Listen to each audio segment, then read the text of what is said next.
একটু চোখ বন্ধ করুন, কল্পনা করুন শুধু চারদিকে জল আর গাছ।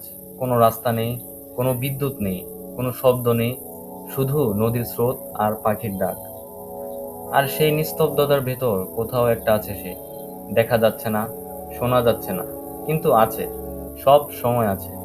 এই বনে প্রবেশ করলে তুমি আর শহরের মানুষ থাকো না। তুমি হয়ে যাও প্রকৃতির অতিথি। আর অতিথির নিয়ম, বনের নিয়ম মেনে চলতে হয়। কিন্তু এই বনে এমন কিছু মানুষ আছে যারা প্রতিদিন এই বনে ঢুকে, জানে বাঘ আছে, জানে কুমির আছে, তবুও যায়। কেন যায়, কিভাবে যায়, বাঘের সঙ্গে একই জলে বাঁচা মানুষগুলো কেমন করে হাসে, আজ সেই গল্পটাই বলবো। সুন্দরবন, পৃথিবীর সবচেয়ে বড় ম্যানগ্রোভ বন, বাংলাদেশের দক্ষিণে বঙ্গোপসাগরের কোলে। এটা শুধু একটা বন নয়, এটা একটা জীবন্ত দুনিয়া। বনের পরিচয়: 10,000 বর্গ কিলোমিটারের বেশি এলাকা জুড়ে বিস্তৃত। জানেন কি, সুন্দরবনের প্রতি বছর গড়ে 50 জনের বেশি মানুষ বাঘের আক্রমণে মারা যায়। তবুও প্রতিদিন হাজার হাজার মানুষ এই বনে প্রবেশ করে, কারণ এই বন ছাড়া তাদের বেঁচে থাকার পথ নেই। জানেন কি, সুন্দরবনের মাওয়ালিরা মধু সংগ্রহ করতে গিয়ে বাঘের সামনে পড়লে পেছন ফিরে তাকান না, কারণ বাঘ পিঠ দেখলেই আক্রমণ করে। জানেন কি, এই বনের গাছগুলো শ্বাস নেয় মাটির উপর দিয়ে, জোয়ারের জলে ডুবে যায়, আবার ভেসে ওঠে। এই গাছ না থাকলে বাংলাদেশের দক্ষিণাঞ্চল আজ সমুদ্রের তলায় থাকে। সুন্দরবনের বাঘ অন্য বাঘের চেয়ে আলাদা। এরা সাঁতার কাটে, নোনা জলে বাঁচে। পৃথিবীর এইরকম বাঘ আর কোথাও নেই। এই প্রশ্নগুলোর উত্তর দেন। সুন্দরবনের পরিচয়: 10,000 বর্গ কিলোমিটারের বেশি এলাকা জুড়ে বিস্তৃত এই বন, বাংলাদেশে প্রায় 6,000 বর্গ কিলোমিটার। সুন্দরবনের নাম এসেছে সুন্দরী গাছ থেকে। এই গাছ শুধু এখানেই জন্মায়, নোনা জল আর মিঠা জলের মিলনস্থলে, মোহনার কোলে।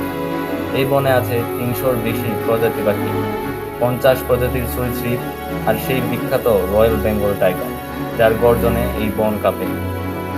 কিন্তু সুন্দরবন শুধু বন্যপ্রাণীর আবাস নয়। এই বনের চারপাশ চারপাশ এই বনের চারপাশে বাস করে প্রায় 30 লক্ষ মানুষ। তাদের জীবন এই বনকে ঘিরে। এই মানুষগুলোর তিনটি পরিচয়: মাওয়ালি, যারা মধু সংগ্রহ করে; বাওয়ালি, কাঠ সংগ্রহকারী; আর জেলে, যারা সুন্দরবনের নদীতে মাছ ধরে। এদের জীবন দেখলে বোঝা যায়, মানুষ আর প্রকৃতি আসলে শত্রু নয়। শর্ত একটাই, প্রকৃতিকে সম্মান করতে হবে।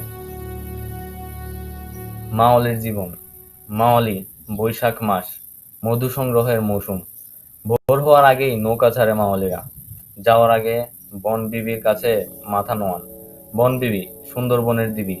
হিন্দু মুসলিম সবাই তার কাছে আশ্রয় চান।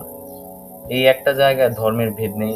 বনের মুখে দাঁড়ালে মানুষ বোঝে, বাঘের সামনে হিন্দু আর মুসলিম একই। মধুর চাক থাকে গাছের উঁচুতে। ধোঁয়া দিয়ে মৌমাছি সরাতে হয়, হাত কাঁপলে চলবে না, কারণ নিচে হয়তো বাঘ অপেক্ষা করছে। মাওয়ালিরা বলেন, বাঘ টের পায় ভয়, তাই ভয় পেলে চলবে না। মনে মনে বলতে হয়, আমি বনের সন্তান, আমার ভয় নেই। সুন্দরবনের মধু পৃথিবীর সেরা মধুর একটি। এই মধুতে আছে অসাধারণ ঔষধি গুণ, কারণ এখানকার ফুল অন্য কোথাও ফোটে না। কিন্তু এই মধু সংগ্রহের মূল্য দিতে হয় রক্তে। প্রতি বছর কতজন মাওয়ালি ফেরেন না, সেই হিসাব কেউ রাখে না।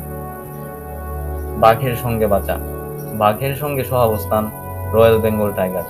এই বনেই, এই নামেই বুকের ভেতর একটা শিহরণ জাগে। সুন্দরবনের বাঘ অন্য বাঘের মতো নয়। এরা নোনা জলে সাঁতার কাটে, কখনো কখনো 5-6 কিলোমিটার সাঁতরে নদী পার হয়। বনের মানুষেরা বলেন, বাঘ দেখলে মুখোশ পড়তে হয় মাথার পিছনে, কারণ বাঘ সবসময় পেছন থেকে আক্রমণ করে। মুখোশ দেখলে ভাবে মানুষটা তাকে দেখছে। এই কৌশল কতটা কাজ করে? পুরোপুরি নয়, কিন্তু কিছুটা। আর সেই কিছুটাই অনেক সময় জীবন বাঁচায়। সুন্দরবনের গাছের গ্রাম গ্রামে গেলে দেখা যায় সুন্দরবনের কাছের গ্রামে গেলে দেখা যায় প্রায় প্রতিটি পরিবারে কেউ না কেউ বাঘের আক্রমণে মারা গেছে। তবুও তারা এই বন ছেড়ে যায় না, কারণ এই বনই তাদের মা। এই বনই তাদের খাওয়ায়। বাঘ নেয় কিন্তু বন দেয়, এই হিসেবেই তারা বাঁচে। সুন্দরবনের প্রয়োজনীয়তা: 2007 সালে ঘূর্ণিঝড় সিডরে আঘাত হেনেছিল বাংলাদেশে। লক্ষ লক্ষ মানুষের প্রাণ বাঁচিয়েছিল সুন্দরবন। সুন্দরবন ছিল বলে সিডরের শক্তি কমে গিয়েছিল। বনের গাছগুলো ঢাল হয়ে দাঁড়িয়েছিল। সুন্দরবন না থাকলে ক্ষয়ক্ষতি হতো আরো কয়েক গুণ বেশি। কিন্তু এই বন এখন বিপদে। জলবায়ু পরিবর্তনে সমুদ্রের জল বাড়ছে, নোনা জল ঢুকে পড়ছে বনের ভিতরে। সুন্দরী গাছ মরে যাচ্ছে, বাঘের সংখ্যা কমছে, আর বনের উপর নির্ভরশীল মানুষগুলোর জীবন হয়ে উঠছে আরো কঠিন। সুন্দরবন বাঁচলে বাংলাদেশ বাঁচবে, এই কথাটাও শুধু কথায় নয়, এটা একটা বৈজ্ঞানিক সত্য।